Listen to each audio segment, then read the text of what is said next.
అల్లు అర్జున్ నటించిన 'పుష్ప 2' సినిమాకి ఆంధ్రప్రదేశ్ ప్రభుత్వం గుడ్ న్యూస్ చెప్పింది. ఈ సినిమా టికెట్ల రేట్లను పెంచుకోవడానికి ఆంధ్రప్రదేశ్ ప్రభుత్వం గ్రీన్ సిగ్నల్ ఇచ్చింది. దీనికి సంబంధించినటువంటి జీవోని ఏపీ ప్రభుత్వం విడుదల చేసింది. డిసెంబర్ 4న ప్రీమియర్ల టికెట్ల ధరలను రూ. 800గా నిర్ణయించింది. అయితే ఈ ధరలను జీఎస్టీ కూడా యాడ్ అవుతుందని తెలిపింది. ఇక డిసెంబర్ 5వ తేదీ నుంచి 100, 200 వరకు పెంచుకోవచ్చని అవకాశం కల్పిస్తూ ఆంధ్రప్రదేశ్ ప్రభుత్వం దీనికి సంబంధించి ఉత్తర్వులు జారీ చేసింది. డిసెంబర్ 17వ తేదీ వరకు టికెట్ల రేట్లు పెంచుతున్నట్టు ఏపీ ప్రభుత్వం ప్రకటించింది. తెలంగాణ ప్రభుత్వం కూడా 'పుష్ప 2' సినిమా టికెట్ రేట్లను పెంచిన సంగతి మనకు తెలిసిందే. డిసెంబర్ 4 రాత్రి 9:30 అర్ధరాత్రి 1 గంటకి బెనిఫిట్ షోలను తెలంగాణ ప్రభుత్వం గ్రీన్ సిగ్నల్ ఇచ్చింది. వీటి ధరల్ని సింగిల్ స్క్రీన్, మల్టీప్లెక్స్‌లో 800గా ఖరారు చేసింది. ఇక డిసెంబర్ 5 నుంచి 8 వరకు సింగిల్ స్క్రీన్ రూ. 150, మల్టీప్లెక్స్‌కి రూ. 200 చొప్పున పెంచుకునేటువంటి అవకాశాన్ని కల్పించింది. డిసెంబర్ 9 నుంచి 16 వరకు సింగిల్ స్క్రీన్‌లకి రూ. 105, మల్టీప్లెక్స్‌కి రూ. 150 చొప్పున పెంచుకోవడానికి తెలంగాణ ప్రభుత్వం అనుమతినిచ్చింది. అయితే టికెట్ల రేట్లు పెంపు మీద భిన్నాభిప్రాయాలు వ్యక్తమవుతున్నాయి. టికెట్ల ధరల మీద రూ. 100, రూ. 150 పెంచడం అంటే సామాన్యుడికి సినిమాను దూరం చేయడమే అని కామెంట్స్ వినిపిస్తున్నాయి. సినిమా విడుదలైన 10 రోజుల వరకు టికెట్ల పెంపు ఉండడంలో సినిమా అభిమానులు అసంతృప్తిలో ఉన్నారు. త్వరలోనే ఏపీ ప్రభుత్వం కూడా ఈ సినిమా టికెట్ల రేట్లని రీసెంట్‌గానే రాత్రి చేసినటువంటి ప్రకటనలో పెంచడం అనేది జరిగింది.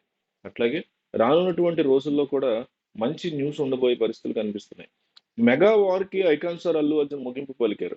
పవర్ స్టార్ పవన్ కళ్యాణ్‌కి అల్లు అర్జున్ ధన్యవాదాలు తెలిపారు. 'పుష్ప 2' సినిమా టికెట్ రేట్లను పెంచుతూ ఏపీ ప్రభుత్వం ఉత్తర్వులు ఇచ్చింది. దీని మీద అల్లు అర్జున్ స్పందిస్తూ టికెట్ రేటు ఆమోదించినందుకు ఏపీ ప్రభుత్వానికి నా హృదయపూర్వక ధన్యవాదాలు. ఈ ప్రగతిశీల నిర్ణయం తెలుగు చిత్ర పరిశ్రమ ఎదుగుదల మరియు శ్రేయస్సు మీద మీకున్న దృఢ నిబద్ధతను తెలియజేస్తుందని ఆయన తెలిపారు. AP CM Chandrababu, deputy CM Pawan కళ్యాణ్‌కి అల్లు అర్జున్ ప్రత్యేక ధన్యవాదాలు తెలిపారు. దీంతో మెగా వర్సెస్ అల్లు ఫ్యామిలీ మధ్య వైరానికి తెరపడినట్లేనని అభిమానులు భావిస్తున్నారు. గత కొద్ది రోజులుగా మెగా వర్సెస్ అల్లు అభిమానుల మధ్య వివాదం కొనసాగుతున్న సంగతి తెలిసిందే. ఎన్నికల సమయంలో అల్లు అర్జున్ వైసీపీ అభ్యర్థికి మద్దతుగా నిలిచారు. మెగా ఫ్యామిలీ అంతా కూడా పవన్ కళ్యాణ్‌కి అండగా నిలిస్తే ఒక్క అల్లు అర్జున్ మాత్రం వైసీపీ అభ్యర్థికి తన మద్దతు ప్రకటించారు. నంద్యాల వైసీపీ అభ్యర్థి తన స్నేహితుడు శిల్పా రవిచంద్ర కిషోర్ రెడ్డికి మద్దతు ప్రకటించడమే కాకుండా అక్కడికి వెళ్లి మళ్లీ ప్రచారంలో పాల్గొన్నారు. అల్లు అర్జున్ మద్దతు ప్రకటించిన శిల్పా రవిచంద్ర కిషోర్ రెడ్డి ఓడిపోవడంతో మెగా అభిమానులకి అల్లు అర్జున్ ఒకసారిగా టార్గెట్ అయ్యారు. ఈ ఘటనతో mega family versus Allu family అన్నట్టుగా పరిస్థితి మారిపోయింది. పైకి అంతా బానే ఉందని చెప్తున్నప్పటికీ లోలోపల మాత్రం వివాదాలు ఈ రెండు ఫ్యామిలీల మధ్య గట్టిగానే సాగుతున్నట్టు కనిపించాయి. ఇక మెగా వర్సెస్ అల్లు అభిమానుల మధ్య అయితే వార్ తారాస్థాయికి చేరుకుంది. సోషల్ మీడియా వేదికగా ఇరువురు అభిమానులు యుద్ధం చేసుకుంటున్నారు.